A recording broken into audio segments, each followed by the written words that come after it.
परियोजना? गंडक परियोजना। अब बिहार का सबसे पुराना परियोजना सोन परियोजना। जो सोन परियोजना किस पर बना है? सोन नदी पर। इंद्रपुरी नाम सुना आप लोग? इंद्रपुरी। इंद्रपुरी से 2 नहर निकलता है। कितने नहर? 2 नहर। और इंद्रपुरी से 2 नहर निकलता है। एक नहर पश्चिम की तरफ जाता है, एक नहर पूर्व की तरफ जाता है। इसी से जो हम लोग का नहर निकला है, एक गरा चौबे नहर इसी से निकला है। और यही क्वेश्चन करेगा बिहार में सबसे अधिक सिंचाई कहाँ होता है? किस जिला में? रोहतास जिले में। बिहार में सबसे अधिक सिंचाई अलग अलग बताएंगे ना। सिंचाई होता है जैसे नहर से कह देगा, नहर से 30%, नहर से, नलकूप से। नलकूप समझते आप लोग? हाँ, बोरिंग ना। अभी भी अधिकतर मानो ये सब एरिया है, इस सबसे नहर से सिंचाई होता है ना। अभी भी 46% सिंचाई नलकूप से होता है, मोटर से। अब तो आ गया इलेक्ट्रिक वाला, पहले डीजल होता था, उससे होता था। अब सब एरिया है तो इधर नहर से हो रहा है। तो हरित क्रांति को पहले चरण में कितने राज्यों में बांटा गया था? 3। पंजाब, हरियाणा, पश्चिम उत्तर प्रदेश। पंजाब, हरियाणा। और दूसरी यानी 1970 से लेकर 95 तक में कितने राज्यों में पहुंचेगा? 7 राज्यों में। कितने में? 7 राज्यों। और 7 राज्य में आता है कौन सा? बिहार। कौन आता है? बिहार। और बिहार में आता है तो बिहार में सबसे ज्यादा जो कहा जाता है, ये शाहाबाद क्षेत्र को। किसको? शाहाबाद। जिसको बोलते हैं ना आरा वाला क्षेत्र, शाहाबाद वाला क्षेत्र को दिया जाता जो इस पर ज्यादा। और इसी में आप लोग दुर्गावती परियोजना नाम सुने आप लोग? दुर्गावती परियोजना कहाँ है? दुर्गावती परियोजना, दुर्गावती परियोजना कहाँ है? दुर्गावती परियोजना देखा आप लोग भाई ने? दुर्गावती परियोजना, दुर्गावती से जाइएगा ना पड़ेगा। कौन दुर्गावती? ये करमचट में है। ये दुर्गावती जलाशय कहा जाता है। दुर्गावती परियोजना दूसरा है। इधर जाइएगा ना, इधर ये दुर्गावती रोड का 94 जैसा पड़ता है, इधर है दुर्गावती परियोजना। किधर है वो? उधर बक्सर रोड में। उधर ये रामगढ़ है ना, रामगढ़ से इधर चला जाता है।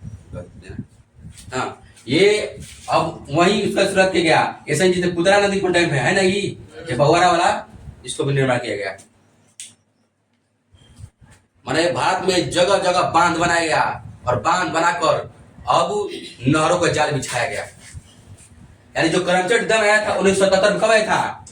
और इसको बनाने में 28 साल 30 साल समथिंग लग गया था। इसका बहुत प्रमुख कारण था। यानी जो करमचट नीचे है, उसके नीचे करमचट का गांव था। पहले गांव को हटाया गया। तो करमचट 3 पहाड़ के बीच में छिका गया है, उसके नीचे जो था ना सब गांव था। पहले गांव को हटाया गया तब जाकर डैम बनेगा। उसको बनाने में 30 साल लग गया। उस पर सरकार रोक लगा दिया, फिर जनता केस कर दिया उस पर। जाकर 2012-13 में इसे उसका पूर्ण रूप से बना था करमचट डैम।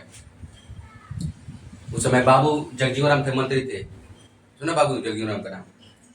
है मीरा कुमार का नाम सुनिए हो? तो उनके पिताजी थे बाबू जगजीवन राम, मीरा कुमार। 1977 में आया था। उसमें लोग मान लो इसी गांव में कोई दे देगा, रोड है, बोल देगा ये सब गांव का खाली कर दिया, आप लोग के गांव है हटाकर उधर पीछे कर देते हैं 1 किलोमीटर दूर, आप लोग सभी जमीन क्या कर दीजिए। फिर अब उतना बात मान जाएगा, फिर केस कीजिएगा, हम लोग को पैसा चाहिए ना चाहिए, इतना घर द्वार बनाए हैं। वैसे इसको बनाने में कंटेंट को 30 अभी 2012-13 में इसे बना था, 12 में से 13 में बना था। हाँ, पहला फिर किस पर जोर दिया गया था? पानी पर। किस पर? बांध पर। भारत में अलग अलग बांध, जैसे हीराकुंड बांध, सबसे भारत का बड़ा बांध कौन सा है? हीराकुंड बांध।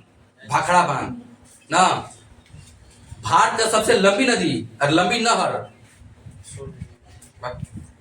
भारत का सबसे लंबी नहर इंदिरा गांधी नहर। कौन सा? इंदिरा गांधी नहर, इसको याद करना। भारत का सबसे लंबी नहर इंदिरा गांधी नहर। इससे 3 राज्य सिंचाई होता है। 3 राज्य कौन कौन?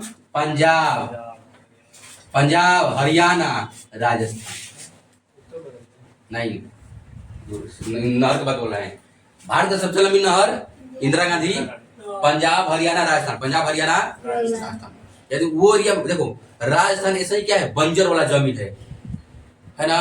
राजस्थान में खाली बालू है, मगर राजस्थान में एक सतलज नदी है, उस पर बांध बनाएगा, भाखड़ा बांध, और बनाकर राजस्थान में इतना पानी छोड़ेगा, उधर बाढ़ आ गया और सभी फसल बंजर पर खेत किया जाता है।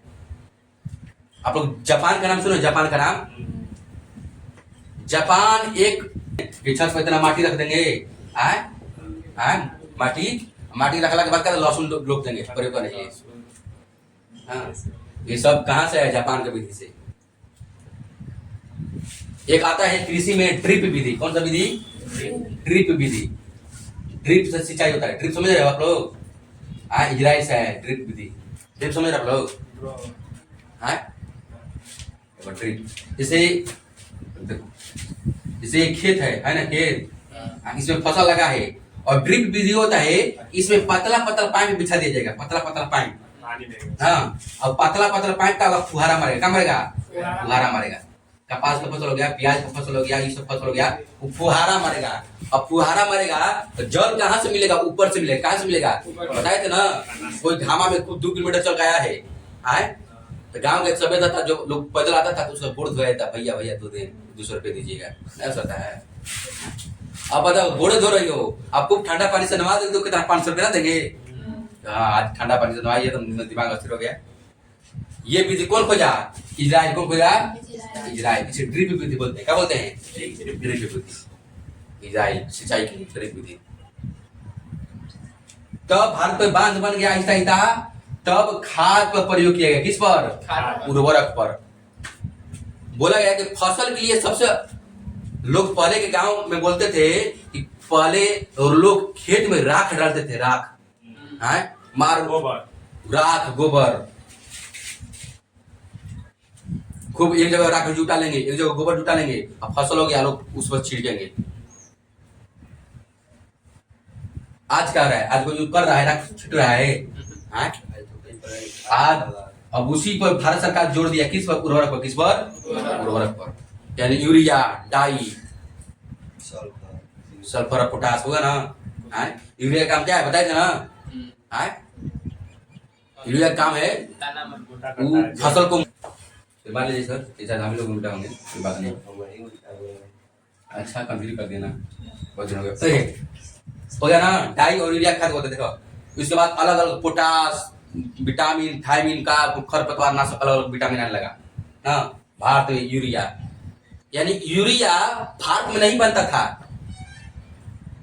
और आज भी यूरिया भारत में नहीं बनता है।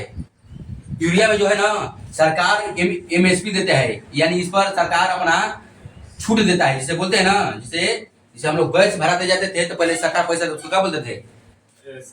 सब्सिडी। सरकार आज भी यूरिया जो है भारत में अधिकतर नहीं होता है, कंपनी उतना नहीं है, और दूसरा देश से यूरिया आता है। सरकार कहता है किसान आपको जितना भी लीजिए, आज तो यूरिया का दाम शायद बढ़ गया है, 230 हो गया ना, पहले यूरिया का दाम 150 रुपया, 275 रुपया ऐसे था यूरिया का दाम, यानी सरकार दूसरे देश से खरीद के लगाता था और किसानों को देता था। किस लिए? मान देश में फसल उगाने के लिए। अब जहाँ 1 बीघा में पहले 1 बोरा होता था, आज 1 बीघा में क्या हो रहा है? 6 बोरा हो रहा है। नहीं हो रहा है? आज हम लोग के पास क्षमता है कि हम विश्व में कौन सा स्थान रखते हैं? धान और गेहूं में कौन सा? आज हम लोग चाहेंगे तो अमेरिका को 1 साल खिला सकते हैं, कहते ना। जैसे कि मेरे फूफू बोल रही थी कि जब हम लोग का उस समय था तो हम लोग माड़ के लिए तरसते थे, माने होता है ना, माड़ के लिए,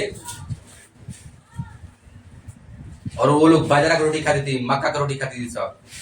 आज क्या है? आज सबके घर में कोठिला में भरा हुआ है। आज आप लोग पड़ोसी को भी जिला दोगी ना, है कोठिला है ना, माटी का कोठिला। अब कोठिलो भी टीना का रहा है, जब हमें फसल भुड़का जाए। देखो, माटी वाला कभी टीना वाला ना पाएगा। माटी में ना वो ठंडा अधिक होने वाला है, ना गर्म, अच्छा रहेगा, फसल अच्छा रहेगा। ये तो टीना वाला में भुकड़ा जा रहा है सब धान गेहूँ। तो जैसे जैसे आदमी बनेगा, अब तुम ही लोग से बताओ, लड़की लोग हो, तुम उसे कोठिला पड़ेगा, पाना जानती हो कोठिला?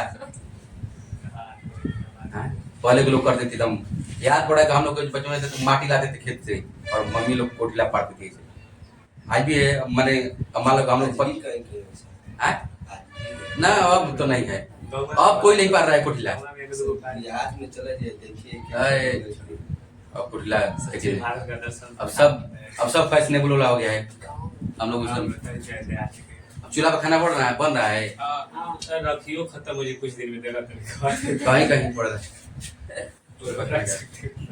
हाँ कहीं कहीं उस समय कुटिला, उसमें ई बड़ा बड़ा मेरे मम्मी कुटिला पड़ी हुई है, ई बड़ा बड़ा उसमें 10 क्विंटल आटा आ जाएगा, इतना बड़ा। माने एक जो घर है कुटिला से भरा हुआ है। अब आ गया पतला बजा टीना का 1 क्विंटल का 2 क्विंटल का, उसमें रखिए। आज भारत वर्ष का क्या क्षमता है, यानी भारत का क्या है कि हर एक जिला में FCI बनाया है। क्या बनाया है? FCI। मारिया बाजार समिति चल जाइए, सासाराम चल जाइए, हर एक जगह बड़ा बड़ा गोदाम बनाया है। यानी धान लेता है, वहां रखता है, फिर ट्रेन से दूसरी जगह भेजता है। फूड कॉर्पोरेशन ऑफ इंडिया माने FCI के गोदाम। और बिहार सरकार क्या किया है कि हर एक पंचायत में पैक्स बनाया है पैक्स का गोदाम। अब पैक्स ले धान ले रहा है, खरीद रहा है, और सरकार उसको बेच रहा है। माने गांव सब जिला में पंचायत में सरकार गोदाम बना दिया है। आज हम लोग को धान और गेहूं में नहीं पूछना है। उस समय लाल बहादुर शास्त्री बोलते थे कि बारात में जाना है तो 30 लोग जाना है, और आज कोई बारात में 30 लोग जाएगा? उस समय का देश का गरीबी था, आज का स्थिति क्या हो गया है ना? जब तीसरा चीज कोई जोड़ दिया गया यंत्र पर, किस पर? भारत सबसे पहले सिंचाई करता था किसे? रहट से। उसके बाद क्या है? डीजल है क्या या डीजल, उसके बाद बोरिंग आया। भारत सबसे पहले कि कृषि करता था बैलगाड़ी से, हल होता है ना, हल से। आहिस्ता आहिस्ता जो विकास हुआ, ट्रैक्टर आया। हाँ ट्रैक्टर है। अब ट्रैक्टर से खेत जोता रहे। अब जब ट्रैक्टर आज टाइम हो गया, अब ट्रैक्टर अब तो आ गया है पंजाब हरियाणा में मशीन की, जो धान भी रोप रहा है। देखो इस भारत में भी आ जाएगा कुछ साल में। पहले हम लोग तो बचपन में याद रहा, हम लोग धान काटते थे और खलिहान में उसको दमाते थे ट्रैक्टर से। हम लोग पहले जो हम लोग से पहले हो गए तो वो लोग एक गाड़ी से दमाते थे, इसी बैलगाड़ी से। अब क्या गया है? अब हार्वेस्टर आ गया। क्या गया है? अब आ गया थ्रेसर। क्या गया है?